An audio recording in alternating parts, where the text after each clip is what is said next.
The arena plunges into total darkness. It is not a technical failure. It is a carefully orchestrated void. For 10 seconds, the only sound is the collective breath of 20,000 people waiting in the gloom. Then, a single spotlight pierces the blackness, hitting the top of the stage. The silence breaks. A low hum of bass vibrates through the floorboards, shaking the cameras. It feels like a heartbeat, slow and deliberate. Tension rises like smoke. No music plays yet. It's just the visual promise that something monumental is about to happen. The air feels heavy with an electric, undeniable waiting charge. A silhouette steps into the light.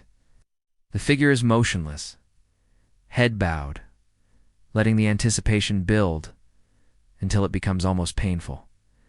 Then, the first chord strikes. It is familiar, it is iconic. The noise that follows isn't just cheering. It is a physical force. It is a shockwave of recognition. The minimalist figure on screen raises her head slowly. The animation zooms in on the eyes, the only detailed part of the drawing. They're focused and intense. She is back. The months of speculation, the rumors, and the silence are instantly shattered by this one singular, undeniable, and earth-shaking presence. Camera phones light up the dark arena like a constellation of digital stars. Everyone is recording history. In the front row, a fan grabs their head in disbelief, tears streaming down their face. This isn't just wrestling. This is memory. It is nostalgia colliding with the present. The stickman animation shows waves of energy rippling out from the stage, touching every single person in the stands. They aren't just watching a return. They are witnessing a resurrection of a lost era. Energy is raw and unpolished. It is the rare moment where the script disappears and genuine emotion takes over. At the commentary table, the professionals have lost their composure. The headsets are off. They are standing up, looking at each other not as broadcasters, but as fans. The script they were given for the night has been tossed aside. One commentator mouths the word "wow" silently. The chaotic beauty of live television is that you cannot fake genuine shock. Their voices crack as they try to call the action, but there is no action yet, only presence.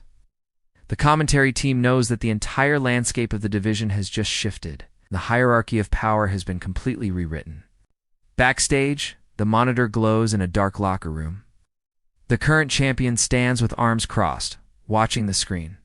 There is no applause here. The animation depicts a sharp, jagged line of tension radiating from the champion. This return is a threat.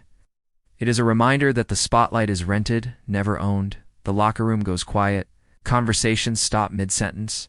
Younger talent watches with awe, while the veterans watch with calculation. The ecosystem of the backstage area is fragile, and tonight, a predator has returned to the wild. The balance of power has tilted violently, creating instant, silent fear. In the producer's office, the mood is frantic but satisfied. This was the secret they kept for months. They watch the social media metrics spike vertically on a graph. The trending topics are dominated by one name. But beneath the business metrics, there is relief. They knew the risk. What if the crowd didn't care? What if the silence remained? But the gamble paid off. The minimalist animation shows a producer leaning back in a chair, exhaling a cloud of smoke. They have created a moment that will be replayed for decades. The machine is working perfectly, fueled by pure emotion. She walks down the ramp, but the animation shows invisible weights attached to her ankles. This is the burden of expectation. When you leave as a legend, you must return as a god. Anything less is a failure. Fans see the glory, but the story reveals the pressure. Every step is heavy with the history she wrote and the future she must now secure. She isn't just fighting an opponent.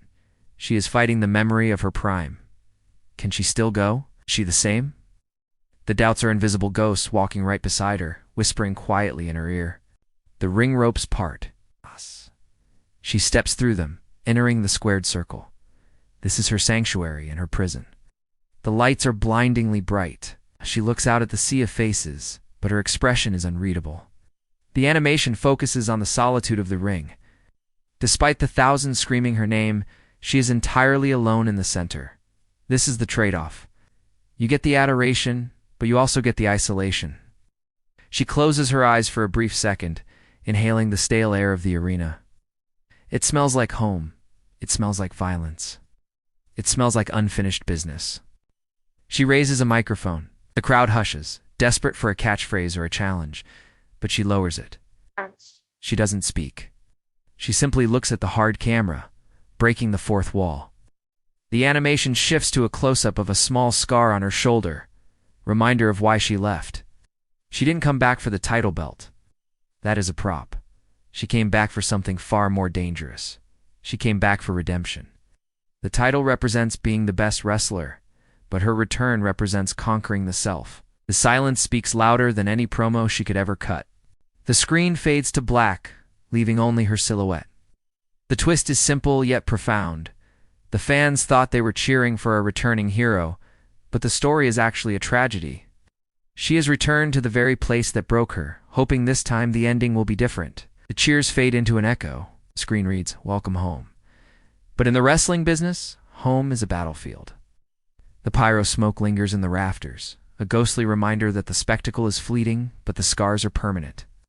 She is back, but she will never be the same.